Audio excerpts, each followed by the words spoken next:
بسم الله الرحمن الرحیم. اموال تجارت میں چوتھی چیز مال تجارت. اموال زکات میں چوتھی چیز مال تجارت. اس کی زکات کے مسائل چل رہے تھے کہ آدمی نے ہوٹل میں حصہ خریدا ہے تو ہوٹل میں حصہ خریدا ہے تو زکات کا کیسے نکالنا اس کی.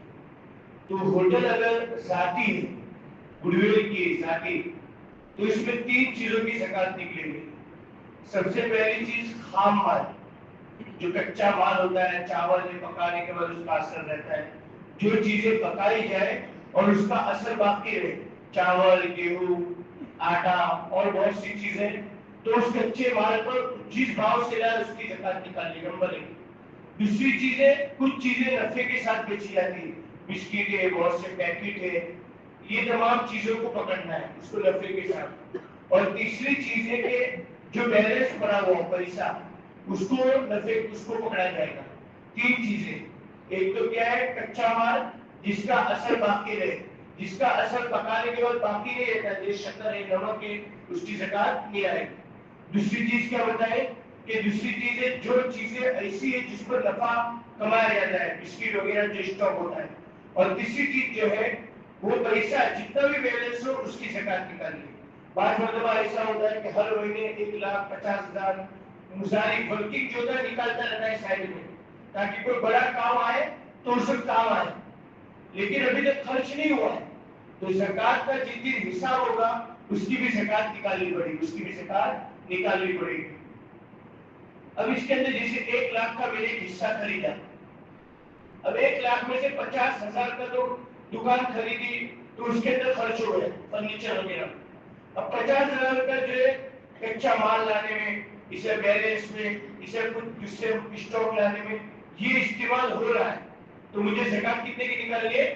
50 کی. گڈ ول پر زکات نہیں ہے, صرف 50,000 کی نکالنی ہے, 50 کی نہیں نکالنی. لیکن اگر پتہ نہیں چلتا ہے, بہت سی دفعہ معلوم نہیں ہوتا ہے کتنے کی نکالنی, تو بزرگوں نے لکھا ہے پورے 1,00,000 کی نکال دیں, پورے 1,00,000 کی نکال دیں. اچھا, اس کی ایک آسان شکل کہ ہم نے کسی کا حصہ ڈالا, ان کو پوچھ لیں کہ بھائی مجھے کتنی زکات نکالنی ہے, یہ ہماری ذمہ داری ہے. اور مظالم اور ورکنگ کی ذمہ داری ہے کہ ان کو بتا دیں, تفصیل بتانے کی ضرورت نہیں ہے, صرف اتنا بتانے کے بعد 10,000 کی زکات نکال دو, آج 50 کی زکات نکال دو, تاکہ سامنے والا زکات نکال دے. اچھا, ہوٹل کا مالک ورکنگ یہ نکال سکتا ہے کہ نہیں سب کی زکات؟ نہیں نکال سکتا.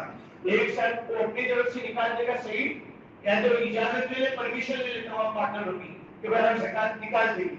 کیونکہ اس میں ایسا ہوگا کہ بھائی ایک آدمی جو اس کو وہ زکات دے سکتا ہے, کیا لے سکتا ہے؟ زکات فرضی نہیں, تم زکات نکالو گے اس کی زکات کہاں ادا ہوگی؟ وہ تو غریب آدمی. اس لیے بہتر شکل یہ ہے کہ وہ حساب کر کے رکھے, جو پارٹنر بھی پوچھے اس کو بتا دے کہ بھائی آپ کو 10,000 کی زکات نکالیے, 50 کی نکالیے, یہ آسان کرتی ہوئی. اگر کرائے کی دکان ہے, ہوٹل وغیرہ, تو اس میں ایک اور چیز بڑھا دیں, کیا؟